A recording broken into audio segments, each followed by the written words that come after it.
Halo guys, welcome back to Loud Talk ID dengan gue Filipi Dilarwan World di sini.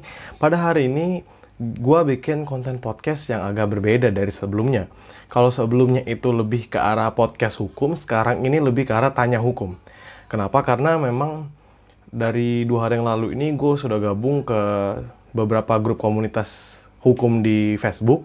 Karena gue ngerasa kalau gue terus-terusan di YouTube, gue susah nih buat ngejangkau orang-orang yang memang butuh bantuan. Ketika gue masuk ke komunitas Facebook tersebut, gue mendapati banyak sekali pertanyaan-pertanyaan dari orang yang memang membutuhkan bantuan hukum.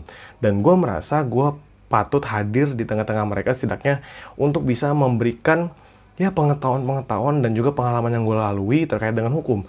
Pun juga gue dibantu oleh advokat-advokat hukum yang memang sudah lulus tapi karena jumlah mereka yang tidak terlalu banyak, jadi mereka agak keteteran untuk menjawab satu persatu.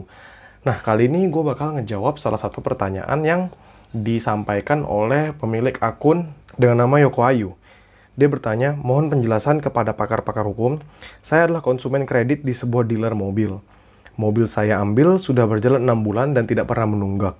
Hanya saja mobil itu adik saya atau rekan saya yang menjalani atau membawanya. Jadi, bukan dia yang menjalaninya. Yang menjadi pertanyaan saya, apa benar saya dapat dituding melakukan unsur penipuan kepada pihak kredit? Kalau iya, pasal berapa dan mohon pengertiannya. Di sini yang perlu kita ketahui adalah saat kita melaksanakan, sebelumnya terima kasih buat Yoko Ayu atas pertanyaannya. Di sini yang perlu kita ketahui adalah pada saat kita melaksanakan suatu perjanjian leasing dengan pihak kredit, kita menggunakan mobil tersebut, kita mendapatkan benefit dari mobil tersebut kita gunakan, dan di sini memang tidak ada masalah ya. Kenapa? Karena Bapak setelah melaksanakan kewajiban Bapak, yaitu dengan memberikan selalu memberikan uang, membayar pembiayaan yang harusnya Bapak bayarkan setiap bulannya selama 6 bulan dan tidak menunggak. Walaupun memang dalam fase penguasaannya memang Bapak berikan kepada adik ataupun juga ke rekan Bapak. Yang menjadi permasalahan adalah Bapak ingin bertanya apakah itu termasuk dalam pasal penipuan. Sebenarnya tidak ada unsur penipuan dalam hal tersebut.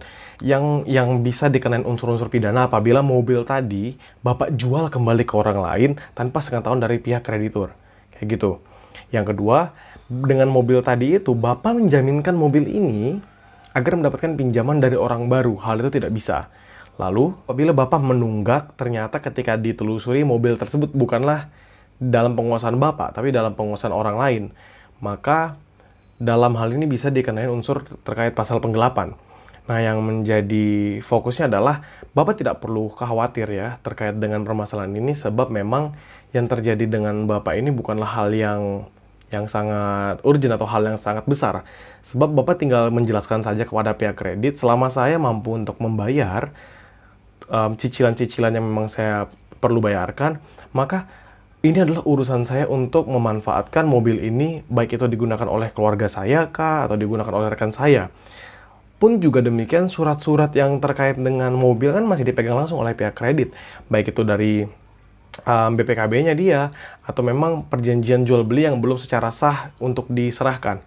Ini masih hanya dalam bentuk leasing saja, di mana memang surat-suratnya masih dipegang oleh orang lain, oleh pihak kredit, tapi kita bisa merasakan benefit dari kendaraan tersebut yang kita leasing tadi.